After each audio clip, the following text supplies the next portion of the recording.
this is John from caveofprogramming.com, and this is the third in the series on Java multithreading from caveofprogramming.com.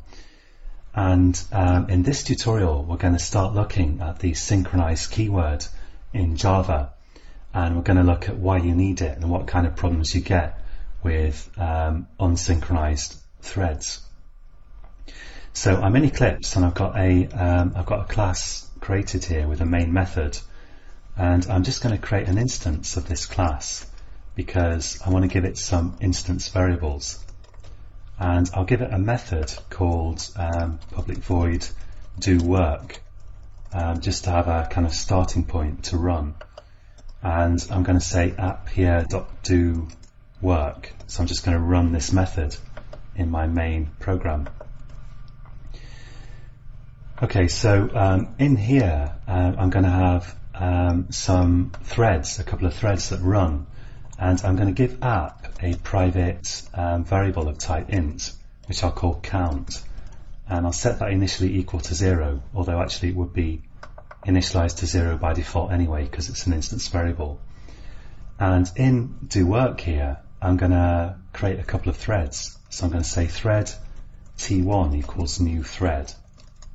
And using the technique that I showed you in a previous tutorial, here I'm going to say new runnable and open a bracket, and I'm going to give that a public void run method, and I'm going to put some code in run that's going to run in its own thread.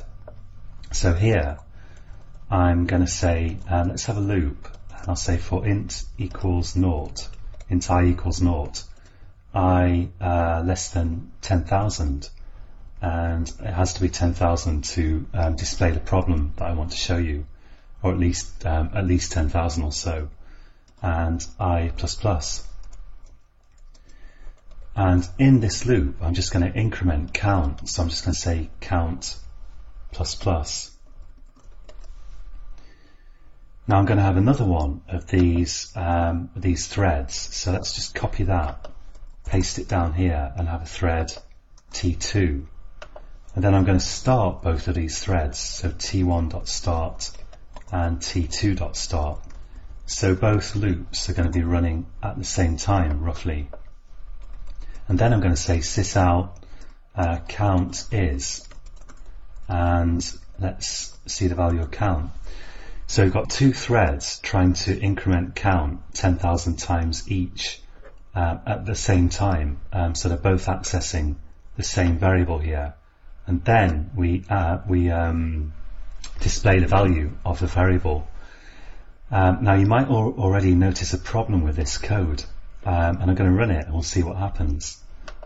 So if I run it, it says count is 0, and the reason for that is that here I start both of the threads, but start always returns immediately because it spawns a thread, an extra thread. That's kind of the whole point of it. So this executes, and then in the main thread this executes, and then this executes, and then after this these loops are continuing to run. So basically we're outputting the value of count before these loops have really had time to get started. So to fix that we need to wait until both of these threads have finished executing before we display the value of count. And of course we'll expect count to have a value of 20,000 because both threads are incrementing it 10,000 times. So to wait for the threads to finish, I can use the thread.join method, which literally just waits. It just pauses execution of the thread that it's called in, which is the main thread here, until the threads are finished. So join here won't return until this thread's finished, and then this won't return until this thread's finished. And these join throws are interrupted exception, so I have to surround with try catch, and let's put just both in the same try catch for convenience. Now if I run this, we've got count is 20,000, so you think, okay, my program's fine, but actually it isn't. Let's run it a few more times and see what happens. So 20,000, and here we've got one that isn't 20,000. It's 11,560. And you see sometimes it works, often it works, and other times it doesn't. And what's going on here? Why does it do that? The reason is that when you increment count, it looks like what we call an atomic operation. It looks like a thing that happens in one step, but it isn't. It's actually sort of equivalent to this. Count equals count plus 1. So there are 3 steps here, believe it or not. First we get the value of count, we get the current value. Then we add 1 to it. Whoops. Then we add 1 to it, and then we store it back in count. So we're reading it, incrementing it, and then storing it back in the original variable. 3 steps. And in human terms, those 3 steps happen very quickly. But from a computer point of view, there's considerable time between each step, because the computer's continuing to do other things while this loop's running. So it's kind of like you fetch the value of count, then other things happen on your computer, and then you increment it and more things happen, then a bit later you store it back in count. And now think about what happens if 2 threads are trying to do that at the same time. Imagine that that count has the value 100, let's say. If both threads increment count, we expect it to be 102. But in fact, this thread could fetch the value of count when it's 100. And then this thread fetches the value of count when it's 100. This thread increments it, and then sometime later stores it back in the original variable. So count is now 101. Then this thread increments its read of the count variable from 100 to 101, and then this thread stores 101 back into this original variable. So the point is that both threads read the value of count when it was 100, and it could even be worse than that. Like this thread could read count when it's 100, and this thread might increment it twice in that time before this thread gets around to storing its incremented value back. So you can see that basically some of the increments are being skipped because both threads read the value when it's 100, let's say. And what we really need to do is we need to find some way of making sure that in that time when a thread reads the value of count, increments it and stores it back, no other thread can get at it and change it. Now the simplest way, actually, if you've just got a simple variable like this, a simple integer that you want to increment, would be to make it an atomic integer, because atomic integer is a specialized class that allows you to, it has a method that allows you to increment your count variable in one step. And you might think, if you've seen the last tutorial, you might think, well, declaring it volatile will help. And well, it might help a bit, but it's not going to fix the basic underlying problem, because the basic problem isn't really to do with caching. That might be an additional problem. It's to do with this interleaving. So to fix it, we need the synchronized keyword. And what I'm going to do is I'm going to create a method here, public void increment, let's call it increment. And in increment, I'm going to say count plus plus, and I'm going to change these to use that increment method. Now this won't fix anything in itself, so let's try running this. We've still got problems.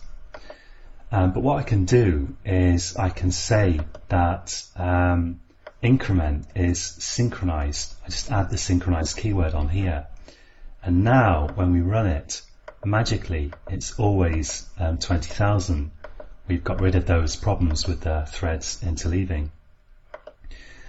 And what synchronized actually does is every object in Java, let's just close this console. I don't really know how to. There we go. Okay, every object in Java has what we call an intrinsic lock or a monitor lock. You could also call it a mutex. And if you call a synchronized method of an object, in this case we're calling the synchronized method of this app object here, you have to acquire the intrinsic lock before you can call it.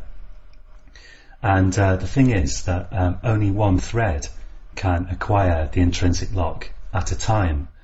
And if one thread acquires the intrinsic lock and runs this method, and if another thread at the same time tries to call this method, then the second thread will just have to wait. It will just quietly wait until the first thread releases the intrinsic lock by the method finishing executing.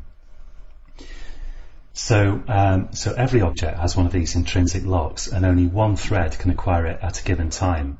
And a method marked synchronize can only be called by behind the scenes acquiring the intrinsic lock, and that's why that fixes this problem.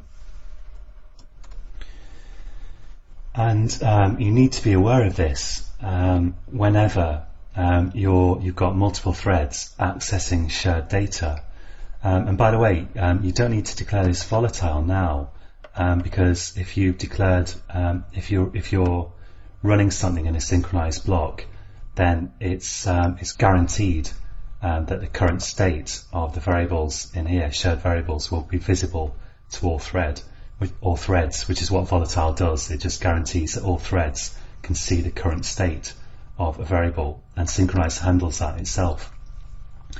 Okay, so that's it for this tutorial, and in the next tutorial in this series we're going to look at how you can use lock objects explicitly to improve and to make much more efficient code in some circumstances where by using multiple locks, because it's not always ideal to just use the one intrinsic lock that you have in your with your object, because often you want multiple locks to protect multiple different things that threads are doing, and we're going to look at that in the next tutorial. So this code is going to be on caveofprogramming.com, and you can also find the more free tutorials and some kind of premium paid tutorials as well, if you're interested, on stuff like Java, web programming and Swing and various other things.